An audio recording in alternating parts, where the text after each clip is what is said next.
اور ان میں سے ایک دوسرے پر ضرور چڑھ دوڑتا اپنی طاقت ظاہر کرنے کے لیے۔ سبحان اللہ عما یصفون، اللہ پاک ہے ان تمام چیزوں سے جس کو وہ بیان کرتے ہیں۔ عالم الغیب والشہادہ، وہ غیب اور حاضر کو جاننے والا ہے، بس وہ اس سے بہت بلند ہے جسے وہ شریک بناتے ہیں۔ اللہ تعالیٰ ان تمام باتوں سے بہت زیادہ پاک ہے۔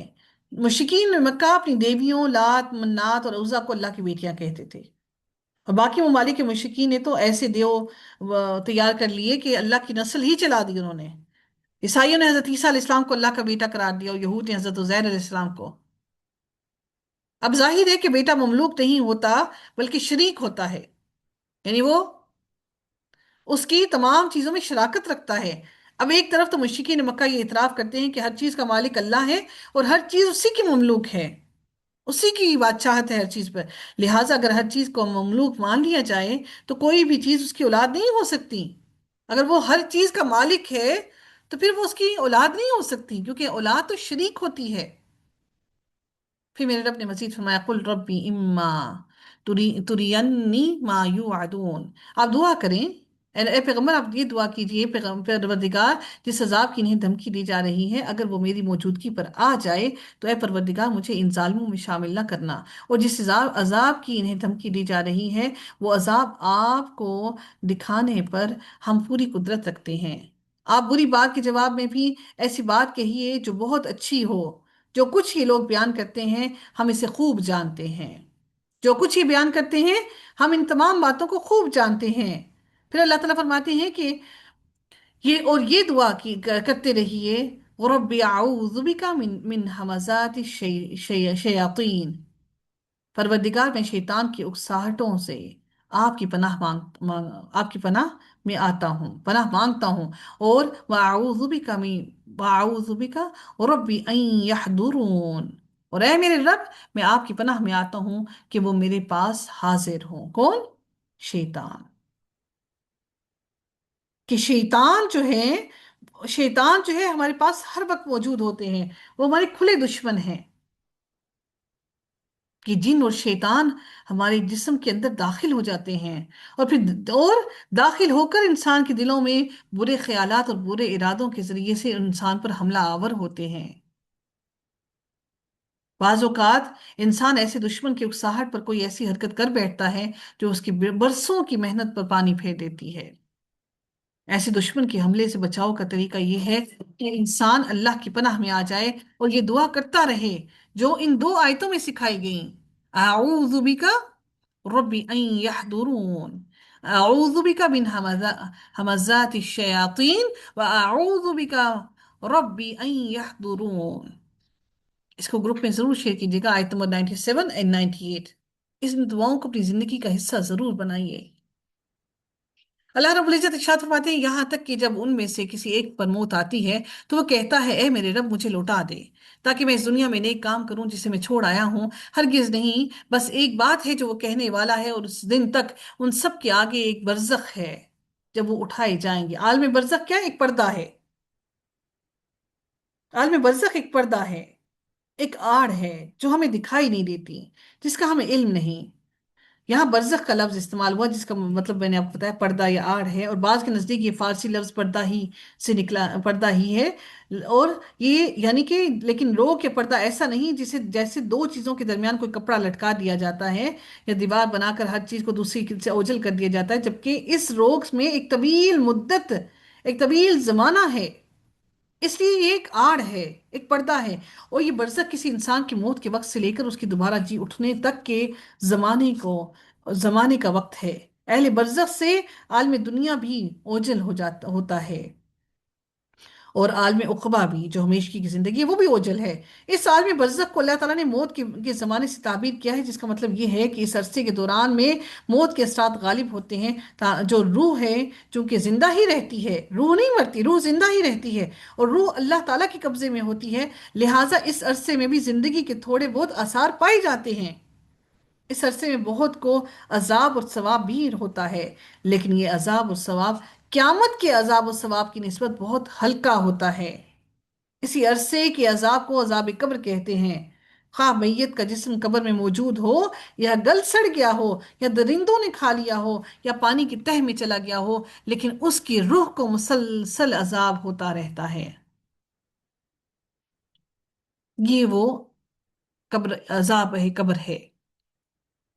اللہ تعالیٰ نے فرمایا کہ ایک برزخ ہے، جب وہ اٹھائے جائیں گے، پھر جب سور میں پھونکا جائے گا تو اس دن ان کے درمیان کوئی قرابت داریاں نہ رہیں گی، اور نہ ہی وہ ایک دوسرے کو پوچھیں گے، ایک پہچانیں گے بھی نہیں ایک دوسرے کو۔ پھر وہ شخص جس کے پلڑے بھاری بھاری ہوں گے، وہی لوگ کامیاب ہوں گے، اور وہ جس کے پلڑے ہلکے ہوں گے وہی ہیں جو خسارے میں ہوں گے، اور وہ جہنم میں داخل کر دیے جائیں گے۔ ان کے چہروں کو آگ جھلسا دے گی، اور اس میں وہ جبڑے نکالنے والے ہوں گے۔ اللہ اکبر! آگ ایسے ان کی چہروں کو جھلسا دے گی کہ جبڑے نکل آئیں گے۔ پھر اللہ تعالیٰ اس کو واپس چڑھائے گا، پھر وہ جھلسائے گی، پھر چڑھائے گا، پھر جھلسائے گی۔ اللہ تعالیٰ پوچھتے ہیں علم تکن آیاتی تتلا علیکم فکنتم بہا تکذبون، کیا میری آیات تمہیں پڑھ کر سنائی نہیں جاتی تھی، پھر بھی تم انہیں جھٹلاتے تھے؟ وہ کہیں گے اے ہمارے رب، ہماری بدبختی ہم پر غالب آ گئی اور ہم گمراہ لوگ تھے، اے ہمارے رب ہمیں یہاں سے نکال، پھر اگر ہم دوبارہ کریں تو بلا شبہ ہم ہی ظالم ہوں گے۔ اللہ تعالیٰ فرمائے گا یہیں خوار رہو، قال اخسئوا فیہا ولا تکلمونی، یہیں خوار رہو اور مجھ سے بات نہ کرو۔ وہ لب و لہجہ سوچ سکتے ہیں کہ اللہ تعالیٰ نے یہ کس طرح غصے اور غضب میں یہ کہا، قال اخسئوا، یہیں پر خوار رہو، ولا تکلمونی، اور مجھ سے کلام نہ کرو۔ اللہ اکبر! جب رب ہی کلام نہ کرنا چاہے، ابھی تو اللہ بار بار کہہ رہا ہے کہ مجھ سے بات کرو، مجھ سے کلام کرو، اور ہم کلام نہیں کر رہے، ہم اللہ سے کلام نہیں کر رہے، اس کی باتیں نہیں سیکھ رہے، ہم سمجھ نہیں رہے، اس سے کلام نہیں کرتے، وقت نہیں نکالتے، وقت نہیں ہے ہمارے پاس، اور روز قیامت ہم کلام کرنا چاہیں گے اور میرا رب کہے گا مجھ سے کلام نہ کرو۔ افسوس ہم پر! یقیناً میرے بندوں میں سے ایک گروہ کہتا تھا کہ اے ہمارے رب، ہم ایمان لائے، لہٰذا تو ہمیں معاف فرما دے اور ہم پر رحم فرما، اور تو سب رحم کرنے والوں سے بہتر ہے۔ تم نے ان کا مذاق بنایا، یہاں تک کہ انہوں نے تمہیں میری یاد ہی بھلا دی، اور تم ان سے ہنسا کرتے تھے۔ یقین کرو آج کے دن میں نے تمہیں اس کے بدلے میں جو انہوں نے صبر کیا دنیا میں یہ جزا دی، بلا شبہ وہی کامیاب ہیں۔ اللہ تعالیٰ فرمائے گا تم سالوں کی گنتی میں زمین میں کتنا رہے؟ وہ کہیں گے ہم ایک دن یا اس کا دن کا کچھ حصہ رہے، بس آپ شمار کرنے والوں سے پوچھ لیں جو بہت ماہر ہیں شمار کرنے میں۔ اللہ تعالیٰ فرمائے گا تم تھوڑی ہی مدت رہے ہو، کاش کہ واقعی تم بات کو جانتے ہوتے، تو پھر کیا تم نے یہ گمان کیا کہ بلا شبہ ہم نے تمہیں بے مقصد پیدا کیا ہے؟ ہمیں زندگی اپنی یوز لیس لگتی ہے، ہمیں اس کا کوئی ہمیں اپنی زندگی کا کوئی مقصد نہیں لگتا۔